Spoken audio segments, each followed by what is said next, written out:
الحمد لله وأشهد أن لا إله إلا الله وحده لا شريك له وأشهد أن محمدا عبده ورسوله اللهم صل وسلم وزد وبارك عليه وعلى آل بيته الطيبين الطاهرين وعلى أصحابه وأحبابه ومن استنى بسنته واقتفى أثره ودعا بدعوته إلى يوم الدين أما بعد.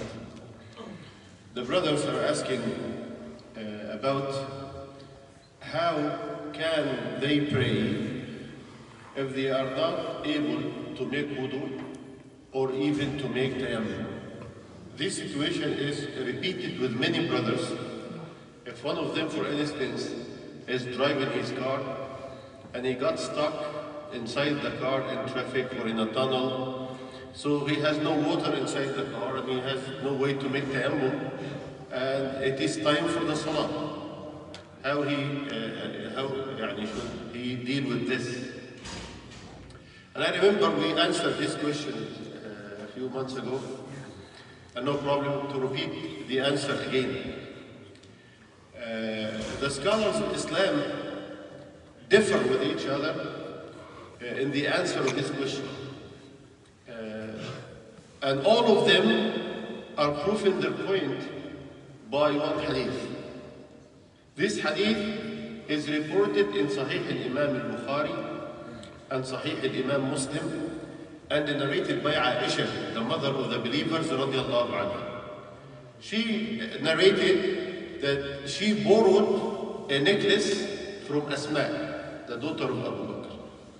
And then while she was in a trip with Rasulullah sallallahu alaihi wasallam, she lost this necklace. So Prophet Muhammad alayhi salatu wasalam asked a group from the companions to go to look for the necklace. This group was led by Usayd ibn Hudayr, an Ansari. So they went in the desert to look for the necklace. They spent the night until the time of Salat al-Fajr was about to end. They were about to lose the time of Salat al-Fajr. So they did not find water to make wudu. So they prayed without wudu. And at that time, Tayammum was not legislated yet. So they don't know except wudu. So when they did not find the water, they prayed without wudu. Then, when they came back to the Prophet ﷺ, they mentioned what happened. They said, "O Messenger of Allah, we did not find the water to make wudu, so we prayed without wudu." So Allah subhanahu wa ta'ala revealed to Prophet Muhammad sallallahu alayhi wa sallam, فَإِن لَمْ تَجِدُوا مَاءً فَتَيَمَّمُوا صَعِيدًا طَيِّبًا. So Allah legislated at tayammum. If you don't find water, you can make tayammum. Right? So now, if you don't have the water and you don't have the dust for tayammum, what is the answer to that question? So, when the scholars reviewed and studied this hadith, they arrived to different conclusions.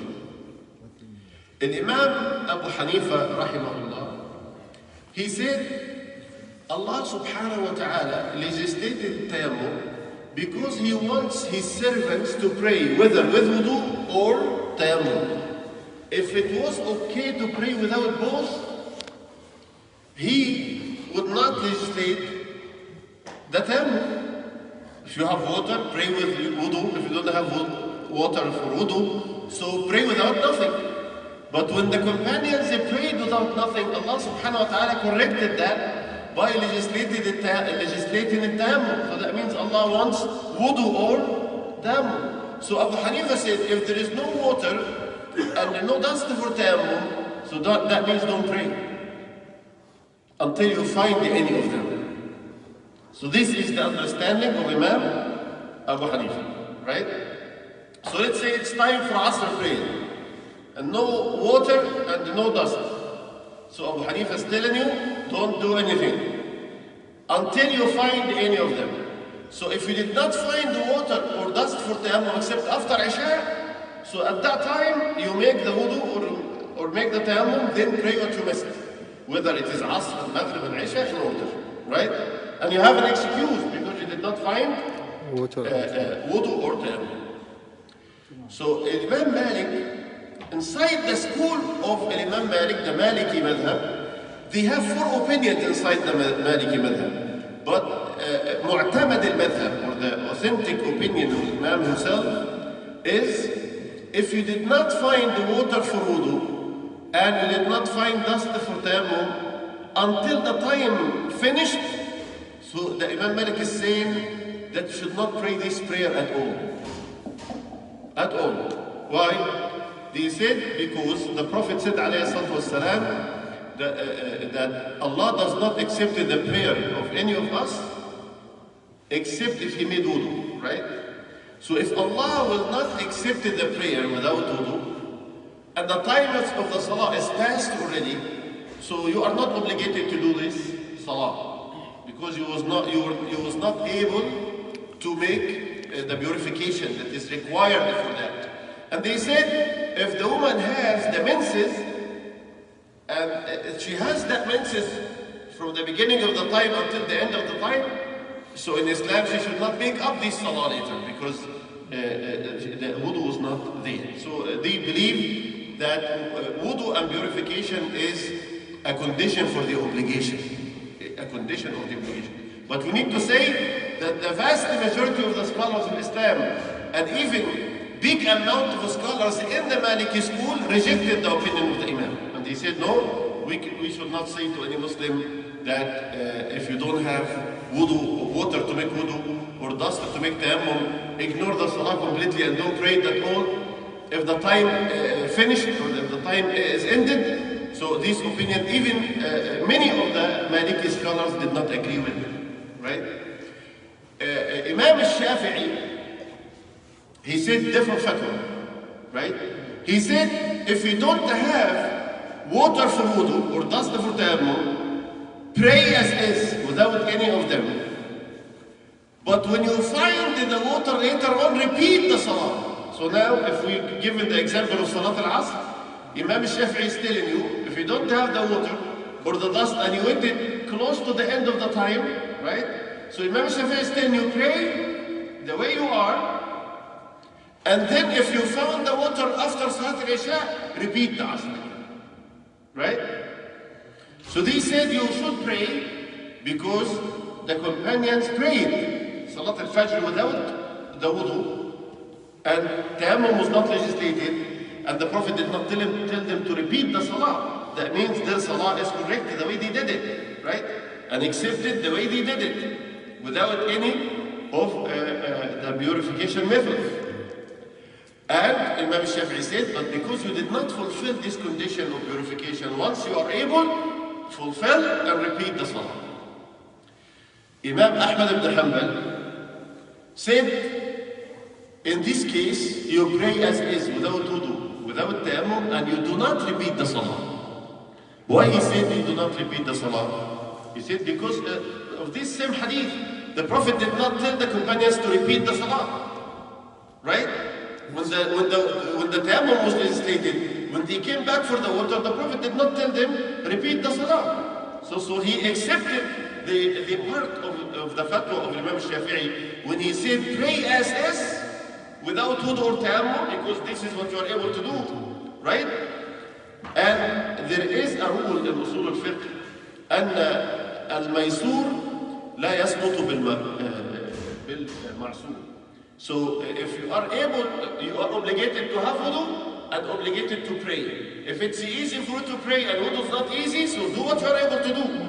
إذا أمرتكم بأمر فأتوا منه ما استطعتم. If I have commanded you to do something, do what you are able to do. Do it to the best of your ability. Right? So Imam Ahmad said, you pray as is without both and don't repeat the salah. And as you see, this opinion is the strongest one. This opinion is the strongest one among the 4 opinions. And it is also a narration in the madhab of Imam Malik. That if you did not find water for the wudu and the dust for the tayammum, you pray as is. But you should not rush to pray the prayer in the beginning of its time. If you did not find the water or the dust, wait as long as you still have time to find the water and to pray. And once the time is narrowed and you don't have enough time, at that time make the decision to pray without both. And based on the opinion of Imam Ahmad, you don't need to repeat this salah because Allah subhanahu wa ta'ala did not command you to pray any of the 5 prayers twice. So you are obligated to pray Fajr prayer only one time, Dhuhr prayer only one time, Asr prayer only one time, Maghrib prayer only one time, Isha prayer only one time.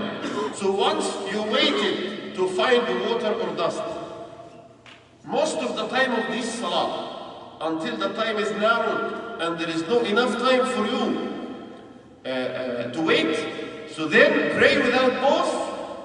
And once you did that, you do not need to repeat the salah again. So if you put somebody now in a hospital, for instance, because in the books of fiqh, when they give examples, they give example of somebody who is crucified. Where in the desert you will not find water or dust. You whether have water from a well of water or from the rain, or you have the desert, so the dust everywhere, right? So they want to give example they didn't find.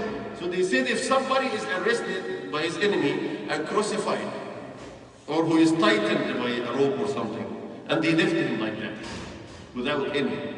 So this is the only example they are able to give in the books of fiqh. Now we can say somebody is arrested and put in a prison cell, and he doesn't have water or dust. What should he do? Water is not proper for tayammum. I don't believe, hate anything. Some people say if you have a book in your hand, if you have a computer, laptop, right? If you have this, not over anything. You need dust, right? Because Allah said sa'idan, right? So you need the dust. If there is no dust and water, you are in these tough circumstances. Let's say somebody in his car, in the middle of the Holland Tunnel, or on the top of Farazano Bridge, and they shut down everything. Nobody moved. And he was in these circumstances for 2 hours, 3 hours. So he's not going to find dust, he's not going to find water. Mostly, except if he has water in the car or something, he can open the door and do it, right? So if he doesn't have, and he got stuck, or somebody on his bed, and he has tubes all over, nobody was him in the room, he cannot move from the bed, nobody to help him. Or a non-Muslim nurse, and they did not accept to help. But he's conscious and he's able to pray. He knows it's time for the salah. So he can pray based on his condition without wudu and without tayammum. So this is the solution that is represented in the fatwa of Imam Ahmad ibn Hanbal rahimahullah. To pray the prayer in its time, okay, based on in your circumstances. If you did not find the water, if you did not find the dust, so pray as is, and you don't need to repeat this salah. Is the answer clear? Because the brothers come all over and over to ask about this. Anybody has any comment or question regarding this? بارك الله فيكم سبحانك اللهم وبحمدك أشهد أن لا إله إلا أنت أستغفرك وأتوب إليك وصلى الله وسلم وبارك على نبينا محمد.